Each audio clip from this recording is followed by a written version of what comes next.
के 30 polling station के result मौजूद हैं। इन तमाम पोलिंग स्टेशन में जहाँ इन्होंने कब्जा किया 99% टर्नआउट है। हक आपके साथ है, कानूनी रास्ता अपनाएं। हम किसी को इजाजत नहीं देंगे कि अपना वोट पे डाका डाले। कश्मीर का फैसला कश्मीर ही करेगा और कोई नहीं करेगा। मिशन कायम करें, फौरी तौर पे एहतजाज बंद करे और तय करे कि आगे जाके जब तक कमीशन का रिपोर्ट नहीं होगा कोई एहतजाज नहीं होगा। मुजफ्फराबाद डिवीजन में भी इंटरनेट बहाल किया जाए। आज़ाद कश्मीर का सियासी महाज गर्म। पहले इंतखाबी मार्के ने हुक्मरान इत्तेहाद में दरार डाल दी। पीपल्स पार्टी का नून लीग पर धांधली का इल्ज़ाम। इत्तेहादी आमने सामने, तल्खियाँ बढ़ गईं।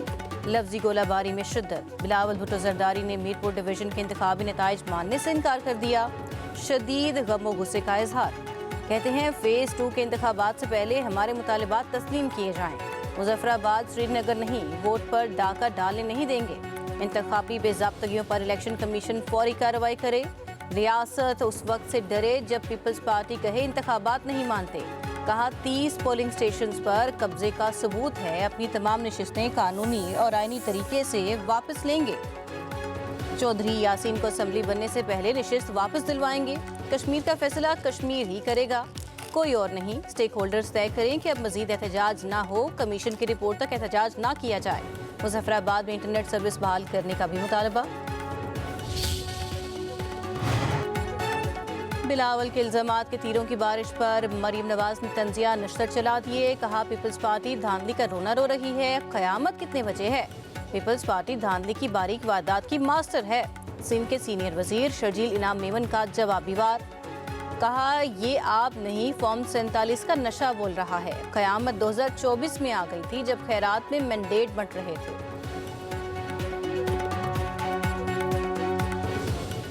पार्टी ने 2024 में ये जानते हुए कि मुस्लिम लीग नवाज जो है वो एक जाली मैंडेट से इंतखाबात में आए, और ये हम नहीं पूरा पाकिस्तान का बच्चा जानता है। ये वो कोई इल्ज़ाम तराशी नहीं है, कोई ब्लेम गेम नहीं है। पाकिस्तान का बच्चा जानता है कि मैंडेट जो है वो उनके पास नहीं है। मुस्लिम लीग नवाज जो इस तरह की साजिशें कर रही है कि कश्मीर के अवाम के मैंडेट पे वो डाका डालें, उनको डाका नहीं डालने दिया जाएगा। तो इलेक्शन कमीशन इमीडिएटली नोटिस ले और यासीन साहब के हल्के और बाकी 3 हल्के जिसमें हमने कहा है इस पर दोबारा इंतखाबात कराए जाएं। ऐसा इलेक्शन था जिसमें इतनी नाजायज और इतनी भयानक धांधली हुई है जिसकी मिसाल नहीं मिलती। आपने पाकिस्तान पीपल्स पार्टी को हरवाया है वहाँ से, और आपने बड़ी कोशिश की है, बड़ी मेहनत की है, उसकी मैं दाद देता हूँ। बैलेट बॉक्सेज उठाए, बैलेट पेपर्स को निकाला और सबके सामने जो है वो आग लगाई और हमारे लोगों को वहाँ पर मार कर एक जत्थे ने हमला किया। क्लाशनकोफ समेत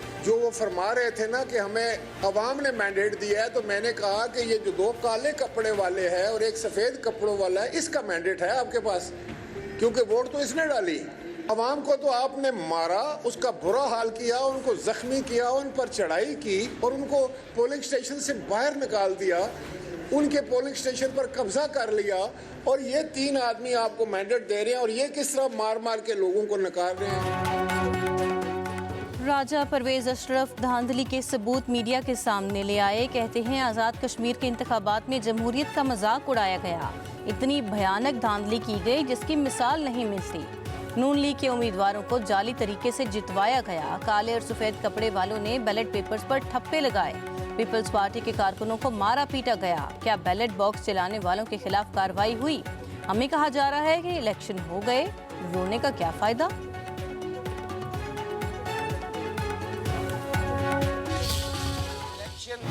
कमीशन जो था उसका किरदार सीसीडी वाला था। इलेक्शन कमीशन फैसला करता था किसको हाफ फ्राई कर दो, किसको फुल फ्राई कर दो, किसके पोलिंग एजेंट्स उठा लो, किसके पोलिंग स्टेशन यरगमाल बना लो।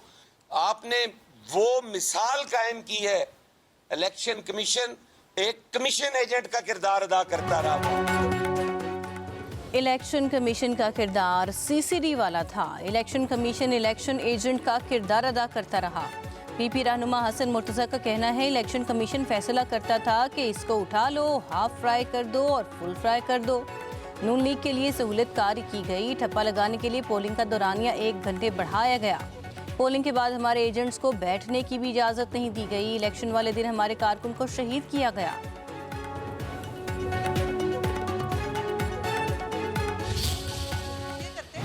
करके चले जाते हैं, हमें ये नहीं बताते कि सिंध में किया क्या। अब यही बात जो आप हमें नहीं बता पा रहे, यकीनन कश्मीर के लोगों को भी नहीं पता कि आपने क्या किया। तुम ही बतलाओ कि हम बतलाएं क्या।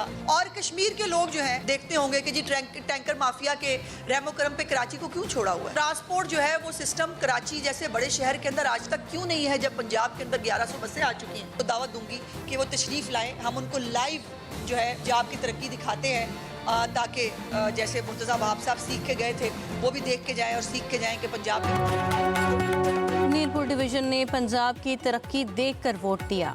बिलावल भुट्टो पंजाब तशरीफ लाएं, तरक्की क्या होती है इन्हें दिखाएंगे। वज़ीर इत्तलात पंजाब अज़मा बुखारी का पीपल्स पार्टी को जवाब। बोली इंतखाबी नताइज को खुले दिल से तस्लीम किया जाना चाहिए। वज़ीर आला पंजाब ने गुज़िश्ता 18 माह में जो काम किए वो सबके सामने हैं। आप 18 साल की कारकर्दगी दिखा दें। कराची जैसे बड़े शहर को किसके रहमो करम पर छोड़ दिया गया। ये अपने घर लाड़काना की हालत नहीं बदल सके। हारे हुए लोगों को किस तरह फंड्स दिए गए सबको पता है।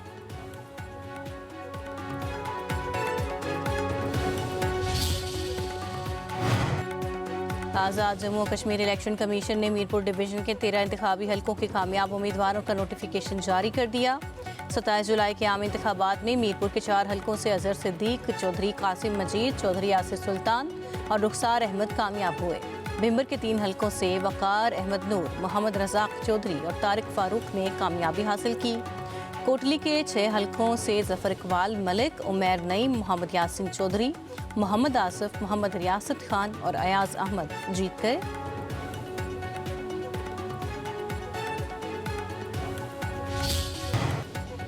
मशरिक़ वस्ता में नया महाज खुल गया। अमरीका और सऊदी अरब के इराक में ईरानी हामी ग्रुपों के ठिकानों पर हमले। अमरीकी सेंटकॉम के मुताबिक ये गिरोह अमरीकी फोर्सेज और सऊदी तवानाई ढांचे पर हमलों की तैयारी कर रहे थे। ईरान नवाज गिरोहों के हमले नाकाम बना दिए गए। सऊदी वजारत दिफा के मुताबिक ईरान नवाज गिरोह ने सऊदी तेल तनसीबात को निशाना बनाया था। कार्रवाई गिरोहों के हालिया ड्रोन हमलों के जवाब में की गई। इराक के नीम फौजी ग्रुप पॉपुलर मोबिलाइजेशन फोर्सेस का कहना है अमरीकी हमलों में 8 अहलकार मारे गए, 4 जख्मी हो गए।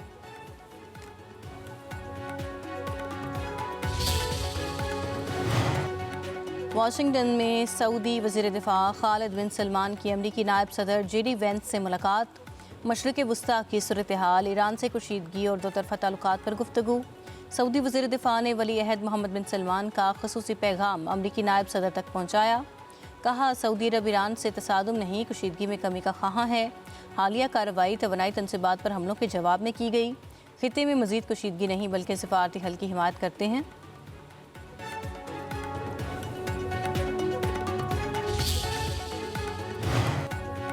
सदर ट्रंप का ईरान को सख्त जवाब देने का ऐलान। कहते हैं अमरीकी मफादात पर किसी भी हमले को बर्दाश्त नहीं किया जाएगा। सख्त जवाबी हमले किए जाएंगे। अमरीकी फ़ौज पर बैलिस्टिक मिसाइल हमले की कोशिश नाकाम बना दी गई और मुतअद्दिद मिसाइल्स फ़ज़ा में ही तबाह कर दिए गए। ट्रंप ने इराक में ईरानी हिमायत याफ्ता गिरोहों को नया कैंसर करार दे दिया।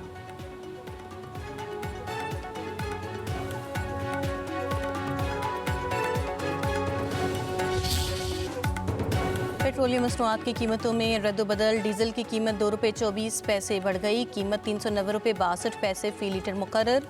पेट्रोल की कीमत में 75 पैसे कमी कर दी गई। नई कीमत 335 रुपये 6 पैसे हो गई।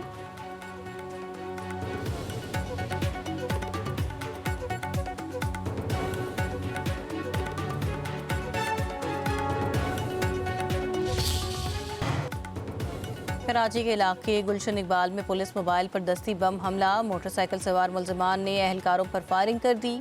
2 अहलकार जख्मी हो गए। पुलिस की भारी नफरी ने मौके पर पहुंच गई। इलाके की नाकाबंदी कर दी गई।